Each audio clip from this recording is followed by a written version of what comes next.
greetings to those aspiring to be stewards of Mother Earth. Our founder Kimberly Burton is visiting Harmony Retreat in Meelon, which is about 1 hour southeast of Perth in Western Australia, as part of our ongoing support of community projects.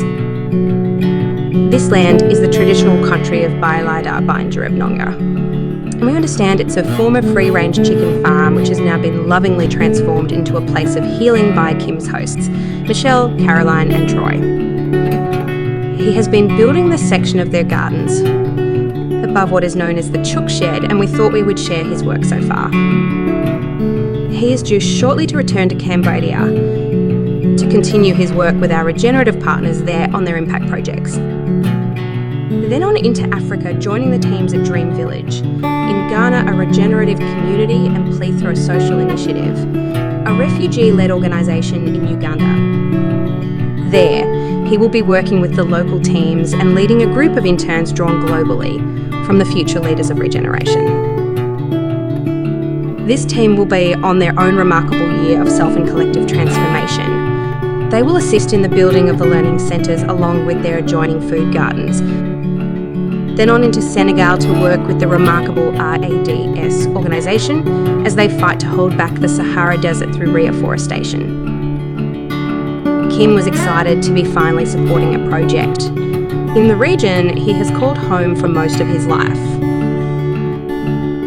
Parts of the land were heavily impacted by years of intense farming. However, it also has a winter stream that runs through the property with stunning jarrah landscapes. The First Nation people for thousands of years would have followed this stream leading to the Murray River onto the estuary and to the coast as they lived a life of abundance, following their 6 seasons which are based on observation, not a calendar. With the late rains, the heat of Banara is only just giving over to the more cooler and pleasant Jajiran. We also learned that the annual Fearless Women's Forest Gathering was on the 3rd of May and Kimberly was frantically building gardens. This gathering offers a collective transformative journey and is a unique celebration of the feminine spirit. First of all, Kimberly acknowledged the huge amount of work Caroline, Michelle and Troy have done over the last 2 years to create what will be a remarkable place of regeneration and healing. This video is also an opportunity to introduce permaculture and regenerative agricultural techniques. These are some of the techniques we will be exploring and demonstrating more deeply for those joining our online learning courses commencing soon. By way of background, the word permaculture represents a very broad church. We seek where we can to recycle materials. Let nature, and in this case gravity, assist. Most importantly, not be afraid to experiment and learn from failure. As you can see, we have made use of a lot of stone gathered from the rear of the chicken shed. Kim did get a little confused thinking the rock came from an ancient riverbed on the property, but apparently that is not these rocks. The rock though is full of beautiful fossils including fish and shells and tells its own ancient story. The rockwork you see is inspired by the songlines and the Dreamtime serpent. The rainbow serpent was one of the Dreamtime creatures who held great powers and gave shape to the earth. The serpent emerged from under the ground to awaken different groups of animals. The movement of its body formed physical features, like hills, gorges, creeks and rivers into the once featureless terrain.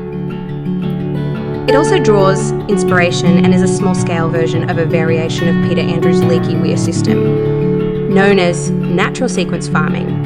NSF was devised by Peter Andrews and is being disseminated as a model of land rehabilitation by his son Stuart. It is a farming practice that focuses on hydrology, soil fertility and biodiversity in order to rejuvenate eroded farming landscapes.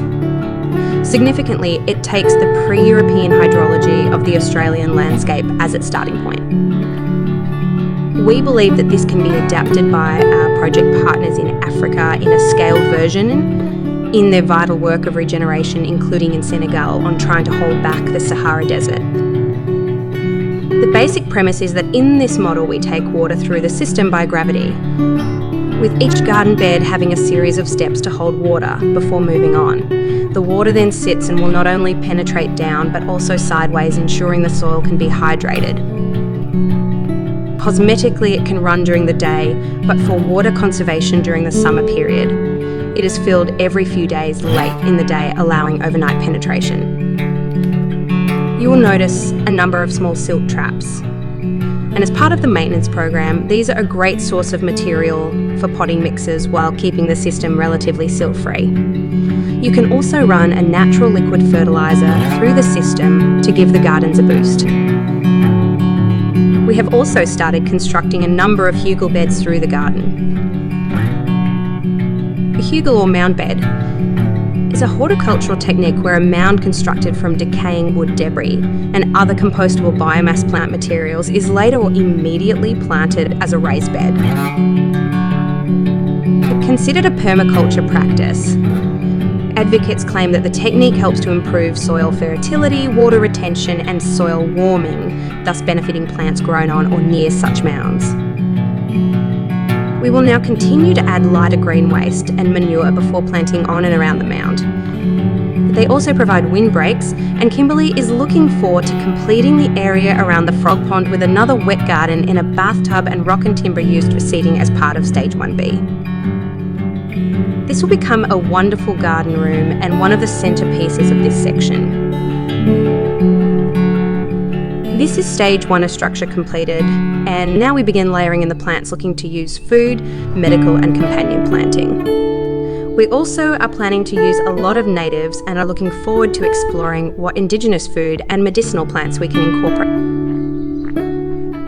Stage 1B includes continuing the system up to the balance of the camping area, with a swale that follows the fence line. You will also see beyond the fence line the trees have been cleaned up. And we believe we can make better use of the water from the showers to keep that area green during summer, as it's a great extension of the camping area. We are also looking forward to watching the garden become a place of art and are excited to think that soon Troy will have time for this passion of recycling steel into things of beauty. Post Fearless. We can also add in interactive games that can be played within the garden, following clues to discover hidden secrets. This garden and harmony retreat itself, we believe, will become a place of healing and where people can come and see how life can be led simply and in abundance. Imagine a place where families can visit, the children can interact with farm life, explore and play, while others can experience and learn about simple things that can help address this cost of living crisis.